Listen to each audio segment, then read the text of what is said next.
Hey everybody, this is Ryan McClanahan with historythroughcards.com. I hope you're all doing very well today.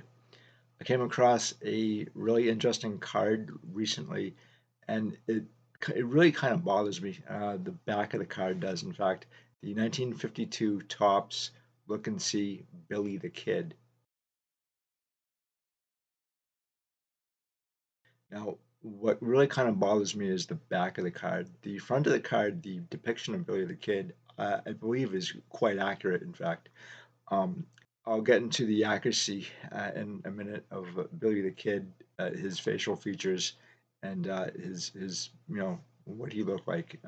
But the back of the card states two things that I think are really very inaccurate, and I'll tell you why. First, it says he was born in New York. There's nothing that says that he was born in New York. We don't actually know where Billy the Kid was born. He was supposedly born Henry McCarty either on September 17th or November 23rd, 1859. And there's a lot of dispute whether or not that his mother, Catherine, was actually his mother. More likely, it was his aunt. And his last name, McCarty, actually could have been McCarthy, but there's no McCarthy from the time that fits the description. And so uh, it's more likely that he's probably was born in Texas. There's a guy that I'm going to tell you about a little bit later, but Brushy Bill Roberts, he had said that he was actually born in Texas, closer to, I want to say December, late December of 1859. And there's some dispute about this too, and I'll go into that in a little bit. So that's the first thing. And then, secondly, it says the worst killer the West has ever known. Well, he's actually known to have killed 21 men, one man for every year that he was born, one man for every year that he was alive. And there's a lot of dispute over this. How many people did Billy the Kid actually gun down? There's a lot of other Wild West gunslingers, if you will, that killed a lot more guys than Billy the Kid did. John Wesley Hardin is said to have killed over 40 people, and Jesse James as well. A lot of people would consider Jesse James to be a serial killer today. And you also have Tom Horn, who I believe killed about 20 people, if not more. It's probably more likely it was more people, and they just weren't documented, which seems to be the case. And there's going to be a lot of, as I go on, a lot of documenting errors. So you also have Clay Allison, who again probably would be considered a serial killer. He had a lot of mental health issues as well, considering he was a Civil War veteran. And then you had Jim Killer Miller, which he's really not very well known today, but he's also up there too as probably being a phenomenal serial killer. A lot of these guys killed well over 20 to 30 people during their time. Uh, there's an interesting thing here with Jesse James. There's a supposedly a connection between Jesse James and Billy the Kid, which is really wild to me. I mean, Jesse James, I believe he died in 1882, and I'll get into that in a little bit as to why I don't think that Jesse James actually lived beyond 1882. But in this case, the card itself is really interesting, and Billy the Kid doesn't have any cards to the or any contemporary cards to the time in which he was a gunfighter. And in fact, Billy the Kid actually he wasn't actually a gunfighter. He was a lawman. He was deputized by the law to go after the killers of his boss, his friend, John Tunstall, who was 24 years old. He was also a businessman as well. John Tunstall was, and that's one thing that a lot of people really don't understand is that Billy the Kid, or as a lot of people said, William H. Bonney, which was also an alias. He didn't actually have any cards. I don't even think that he had cards in the 1890s either.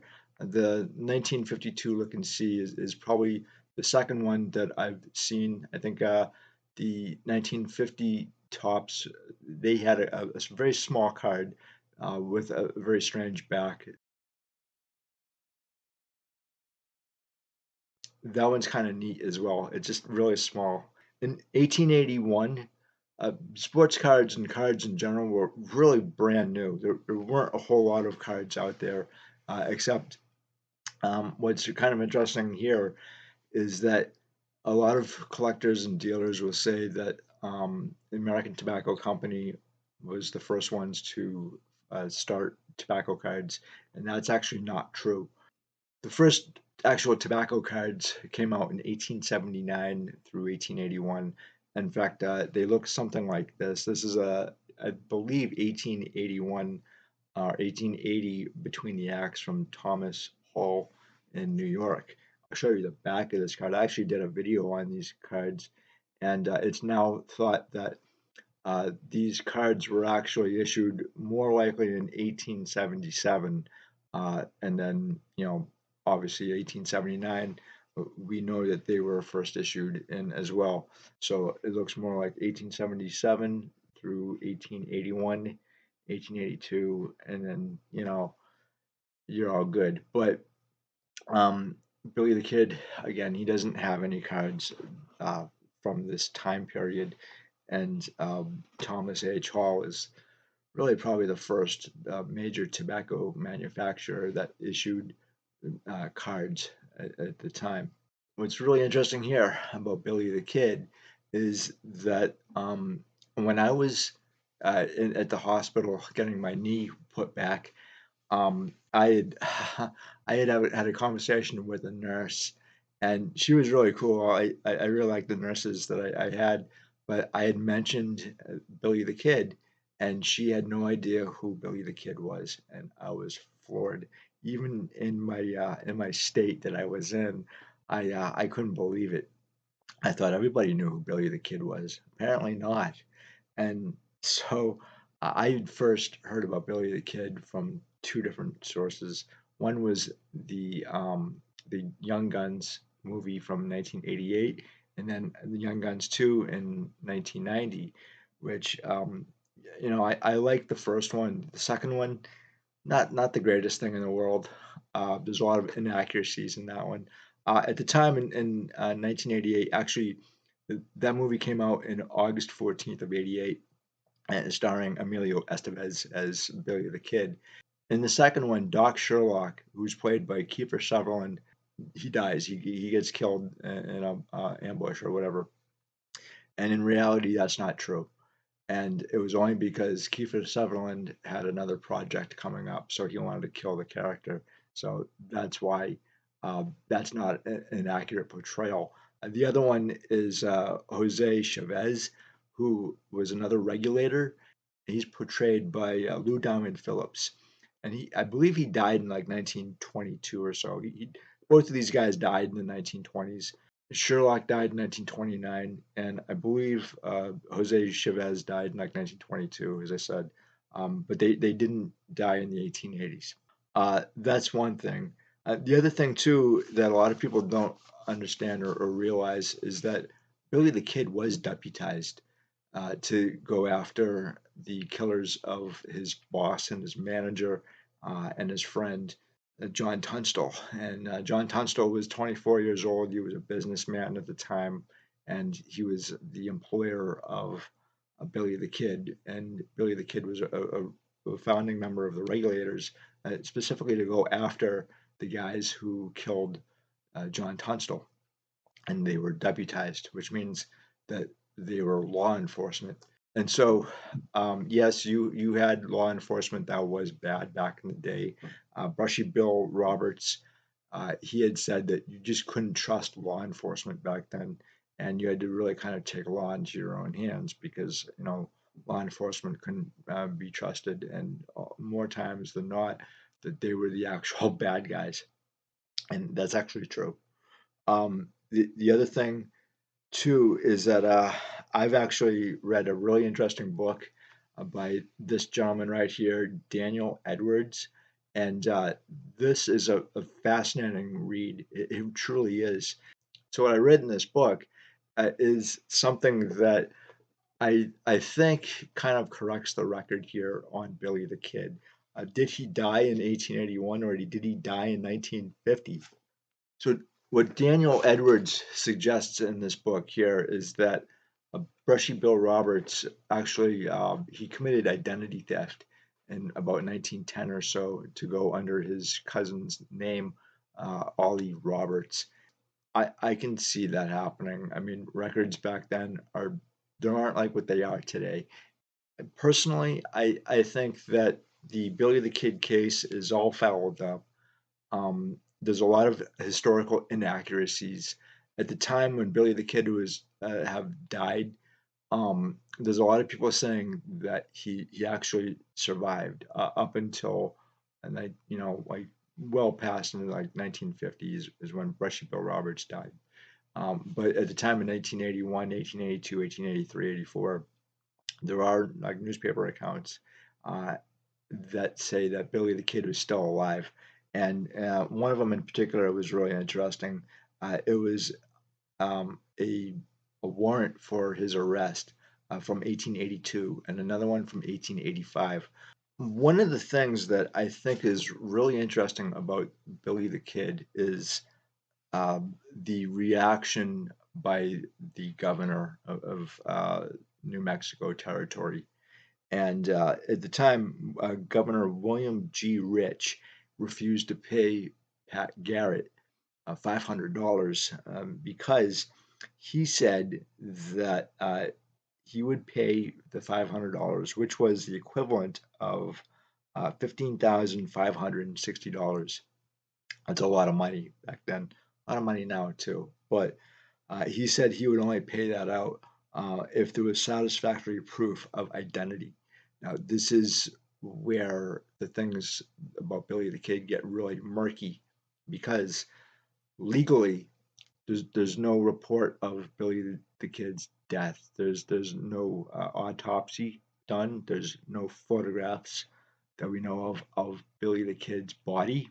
The report on Billy the Kid's inquest, on his autopsy inquest or his death inquest, that was done twice, and because they didn't believe the people at the time that were making this inquest, this inquiry, if you will, and so they had to scrap everything and do it over again. The fact that Pat Garrett was never paid um, because there is no proof, there's no photographic evidence, and in the back of my mind, I'm thinking, well, if this guy is said to have killed 21 people, um, you would need proof of death to collect that reward, and that never happened. Uh, so there's no body. The person somebody was killed, but we don't know if it's Billy the Kid. We don't know where Billy the Kid's body actually is. Too, the grave site has been washed away, supposedly in 1905. But even so, before that, um, we just don't know. There's a lot more questions here than there are answers, just like Butch Cassidy and the Sundance Kid, who I covered in a previous video. This one, too, is very suspicious, especially when it comes to Pat Garrett. Now, the funny thing here is that Pat Garrett, he wrote a book. I have my notes here, too. He wrote a book called The Authentic Life of Billy the Kid, and PBS, The American Experience, said on their website, a newspaper journalist ghostwritten the book, which is more myth than fact. So in my comment section below, I decided to put up a few of Daniel Edwards' his takes on this. He makes a very convincing argument for Billy the Kid not dying when they said he did, and I think you guys might find this really interesting, as I have. And if you have questions about this, uh, you're not alone in this. There's a lot of people who question the official narrative on Billy the Kid. And okay, so it happened 140 years ago, but you have to be careful of official narratives by people. And really, if something doesn't make sense or doesn't sound right, it's probably because it is. If it sounds too good to be true, it's probably because it is. Could I be wrong in the fact that Brushy Bill Roberts is not actually Billy the Kid? Absolutely, 100%. I believe that he is based on the evidence that Daniel Edwards presents, and I think that he's actually going to have another book out there as well, because there's a lot more evidence that he presents in his YouTube podcasts than he does in the book, although the book is really good and I do recommend it. But in this case, there's a lot of things that don't make sense here. The official narrative, a lot of things that don't make any sense. Pat Garrett, he was shot and killed in 1908. He was a very disreputable person from everything that people have said. Um, and he was shot in the back in 1908 while taking a leak on the side of the road. So that's the kind of person that you're dealing with here. Um, his book isn't really, like I said, it's more fiction than fact. And then there's a another account that people rely on as well, and that is Walter Noble Burns, 1926, the saga of Billy the Kid. And this book is really kind of deemed now to be filled with historical inaccuracies as well. And the movie based on this book came out in 1930, starring Johnny Mac Brown, who I never really heard of, but the supposedly the pistols that Billy the Kid used back in 1881 was actually in the possession of William S. Hart, who is a very famous Western actor. How do stories like this uh, turn into conspiracy theories? Right? So from the very beginning, people didn't really believe that Billy the Kid had died. And again, if he has arrest warrants out there from 1882 and 1885, even law enforcement didn't believe that he had died. There's actually no legal proof. There's no death certificate that says that Billy the Kid died. Brushy Bill Roberts comes around in 1948 and says that, yes, I'm actually Billy the Kid. The reason why he does that is because he wants to clean the slate, if you will, on one murder, and he only confessed to one murder, not 21 murders. And that's actually crazy if you think about it, because why would you confess to more murders that you actually didn't confess to, right? Or that you didn't do? Brushy Bill Roberts, the only reason why they found him to begin with, or the reason why he came forward, was that if you've seen Young Guns 2, which it's an okay movie, it's not the greatest thing in the world. In Young Guns 2, it starts off in 1950, where attorney Charles Phelan was contacted by Brushy Bill. That's not entirely accurate either. So the real life attorney is William V. Morrison, and he's the one who actually contacts a guy named Brushy Bill Roberts. And then Brushy Bill says, like, yes, okay, fine, I'm actually Billy the Kid. The reason why William V. Morrison actually contacts Brushy Bill to begin with is because he's on another case in 1948 in which a guy who is an old guy who is trying to uh, recover the estate of his brother who had just passed away, a land estate. It turns out that that old guy is Jesse Evans, who was a friend of Billy the Kid way back in the late 1870s, a childhood friend, and they knew each other in the Lincoln County War. Jesse Evans is on the other side, in fact. and he does time in prison, and he's released in 1882, and he completely disappears from history until 1948 when he shows up to try to handle his brother's affairs. And so uh, these two guys get together and they start talking. I believe that Jesse Evans told people that his name was his alias, I guess, was Joe Hines, and there is no record of Joe Hines, but there is a record of Jesse Evans, and so he comes clean and says his name is Jesse Evans, and then he said to him to William Morrison that I do know that there's a few other regulators around, and we're all really old at this point, and Billy the Kid is also still around. The lawyer's like, yeah, sure, okay, whatever you say. And then he's like, no, he's like, he really is, and he's like, I'll point you in the right directions, but I'm not going to tell you exactly where he is. You're gonna have to do that on your own. And so William Morrison, uh, th- through evidence, was convinced enough to try to track down Brushy Bill Roberts and actually see if this was the case. And so Brushy Bill was at first like, get out of town. Like I don't, I don't want to be a part of anything that you guys are selling, and he just wanted to be left alone. But then afterwards, I think he may have thought about this, and he said, I really want to get on the record the truth of what happened in 1881, and I want a pardon. And generally, you don't seek pardons if you hadn't killed anybody. First off, well, why would you do that? Even if you're a fraud, like you're going to a court and you're asking for a pardon for murders that you didn't commit.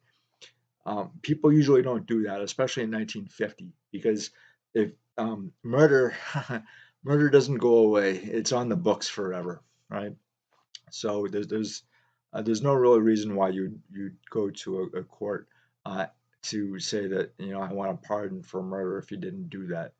And so Rushy Bill, he started to go on record. There's recordings of this, and what he's actually saying in these recordings is something that historians, for a lot of things, historians hadn't caught up on. They didn't know about. And if Brushy Bill actually wasn't Billy the Kid, he certainly knew more than the majority of historians at the time, especially Walter Noble Burns, which is really interesting because Walter Noble Burns was a relative of the governor who Brushy Bill and William V. Morrison asked for the pardon. So in the comments section below, I'm going to list uh, Daniel Edwards, his comments, and what he has on Billy the Kid here. And I want you guys to kind of go through it and come back if you want, and we can have a nice discussion about this. I've actually listened to a lot of what he has to say, and I think a lot of it actually makes sense.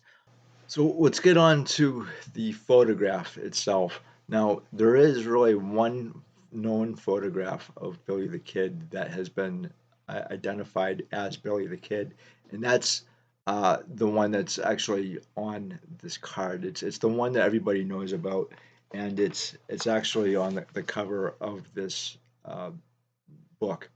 And so this photograph, there was four known tintypes, and they were given out to friends. And so we already actually think know of only one that has survived today, and that was because the gentleman who received that tintype, he kept it in the family for decades and decades. And the others, we don't know what happened to them. Supposedly, there's maybe three other known photos of Billy the Kid. One of him playing croquet with the other regulators, but these are these are up for debate whether or not that they're actually Billy the Kid. And then there's always um, the William Henry Roberts or Brushy Bill photographs. One was taken, I believe, in the 1890s, and then the other is from like 1950. And so a lot of people say, well, you know, this doesn't look anything like Billy the Kid. His ears, his nose, his face, and everything.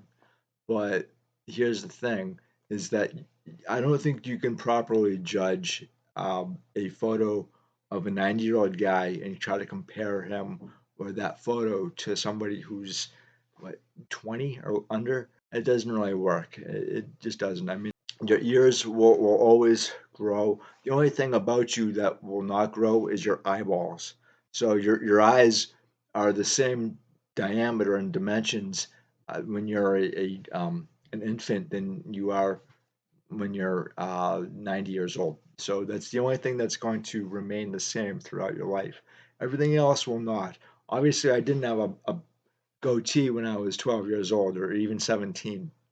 But everything else about you is going to change throughout your life. So I don't think that you can accurately say that just through a photograph that Brushy Bill Roberts was or was not Billy the Kid. I just don't think that. I mean, obviously, like you're gonna fill out a little bit as you get older as well. I mean, when I was in my 20s, I weighed 125 pounds, and I was, a 6 foot string bean. You know, and now I'm not 6 feet, and I've filled out a little bit too. So we all change. So I don't think that a photograph is a good measure of identification, unless that they've been killed and you need to collect a reward back in 1882.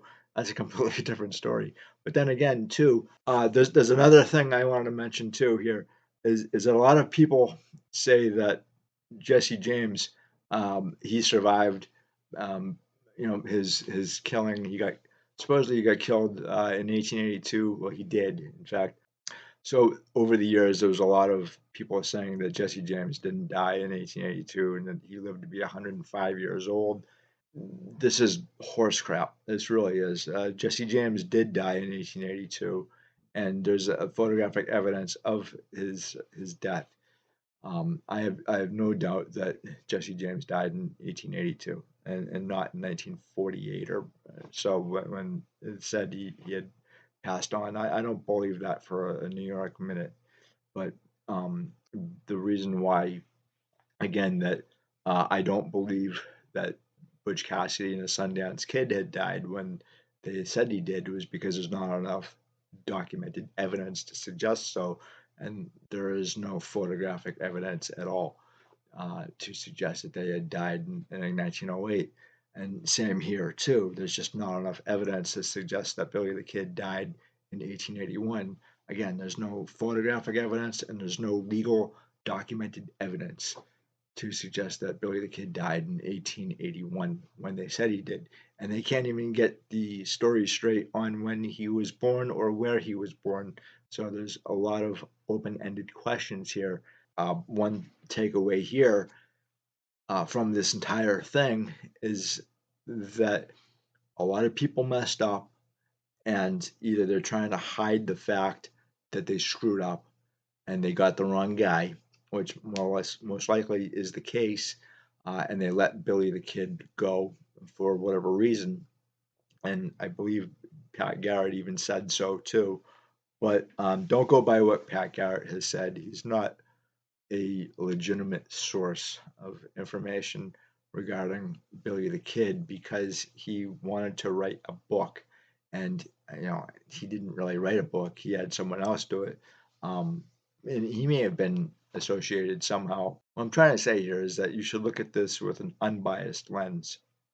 Forget about everything that you already know about Billy the Kid or what you think about Billy the Kid, and kind of keep an open mind on this stuff. I tried to. There's certain things here that I really do believe that Brushy Bill Roberts was Billy the Kid. Do I know that for a fact? Absolutely not. Am I willing to concede that Brushy Bill Roberts was not Billy the Kid? Absolutely. Um, there's not any DNA evidence to suggest that Brushy Bill Roberts was Billy the Kid. But there's also no evidence, too, that suggests that he wasn't. I think more and more as time goes by that Brushy Bill Roberts actually was Billy the Kid. Through this card, I have more questions than I do answers about Billy the Kid, and it's normal. I'd love to get to the truth of this. I'd love to hear what you guys have to say about Billy the Kid, and we'll leave it there. And really, anything you guys want to say about this, be my guest. I would love to hear what you guys have to say, and we could have a nice conversation about it. Anyway, guys, that's what I have today. Thank you so much. I really appreciate it, and I'll talk to you later. Have a good one. Bye.